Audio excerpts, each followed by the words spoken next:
For centuries, there's been this one really powerful image that has shaped so much of Christian thought. God as this great king, a judge, sitting in a massive celestial courtroom. But what if that's not the whole picture?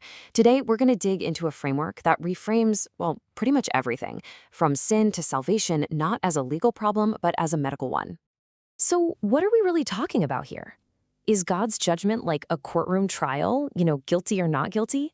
Or is it more like a doctor's diagnosis, something that actually leads to a cure?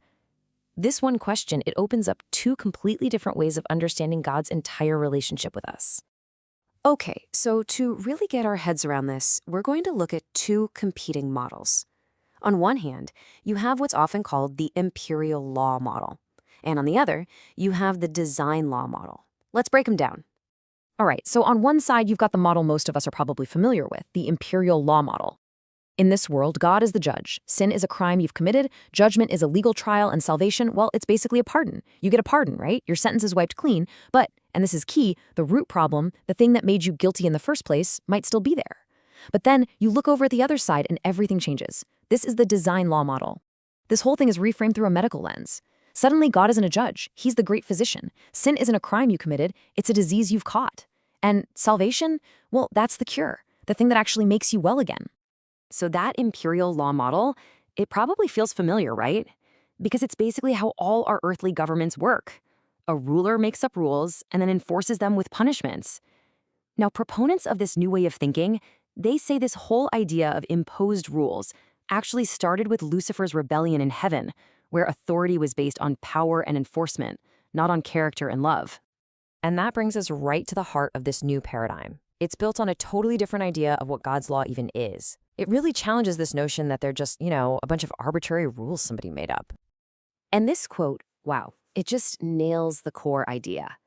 In this view, God's laws aren't just a list of don't do this. They are the very fabric of reality itself. They're the design protocols for life.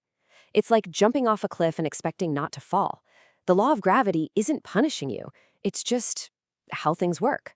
The damage is a natural built-in consequence. So if you think about it this way, under this design law, sin isn't just breaking a rule. It's like going against the universe's factory settings, the core programming that's based on love and giving. The damage isn't some punishment God zaps you with. Nope, the damage is the consequence. And that means what we really need isn't just a pardon. We need a deep, fundamental healing. Okay, so if salvation is a cure, then what's the treatment plan? How does this all actually work? This gets us to a process of divine restoration. You might have heard it called the investigative judgment, but let's just think of it for a moment as a kind of heavenly cleanup process. To make this a little easier to grasp, proponents use this really cool modern analogy. Think of your physical body as your computer's hardware. Your soul, your mind, your personality, all your memories, your unique individuality, that's the software. And for anyone who puts their trust in God, when they die, that software, your unique self, gets securely backed up. It's stored safe and sound on a heavenly server. And this is where that heavenly cleanup really kicks in. It's a three-step process. First, during your life, you give consent by choosing to trust God. Then, at death, your unique individuality, your software, is secured.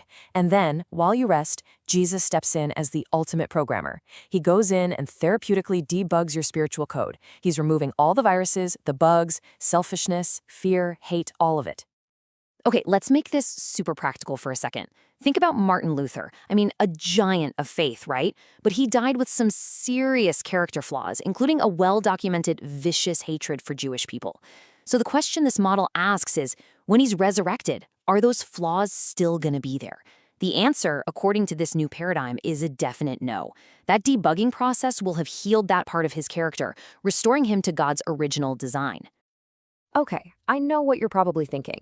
This whole idea brings up some pretty big questions, and you're absolutely right to ask them. So let's just dive in and tackle the biggest objections head on. All right, first big concern, identity. If God is in there changing our code after we die, is the person who wakes up in the resurrection really us? And what about free will? If all this is happening after we've died, how are we involved in that choice? Well, the answer really comes down to a super important distinction. This model separates your core operating system, which is either selfishness or love, from your unique individuality. Your memories, your quirks, your personality. The divine healing only fixes the faulty OS. It doesn't delete your personal files. And your free will wasn't ignored at all.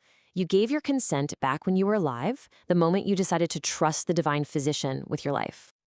Okay, great, but what about the people who are still alive when Jesus comes back? Doesn't that seem like a bit of a double standard? The dead get this divine cleanup, but the living have to somehow get perfectly behaved all on their own? And again, the answer is a simple no. The work of making us perfect is always God's work, not ours. For those who are living, the goal isn't about having a perfect record of behavior.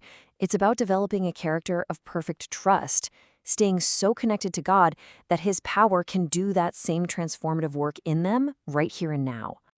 But this leads to maybe the biggest, most important question of all. What about the billions of people who lived and died without ever hearing the name of Jesus? Or maybe they only ever heard a twisted, ugly version of who God is. Are they just out of luck?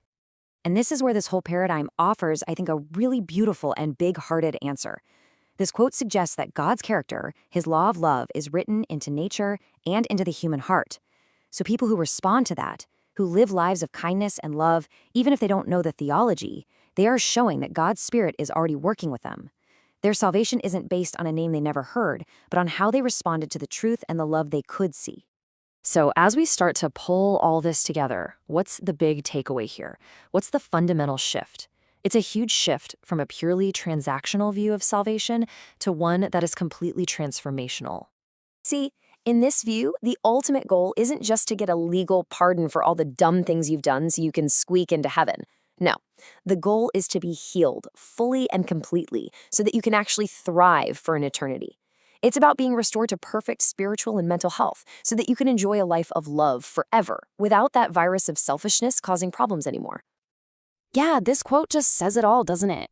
Atonement isn't just some clever legal trick to get out of trouble. It's a divine remedy, a real cure for what's broken inside us, designed to restore us to who we were always created to be.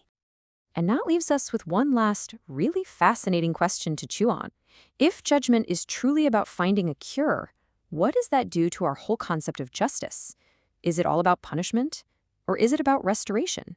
About actually making things and people right again? Now that is a thought worth thinking about.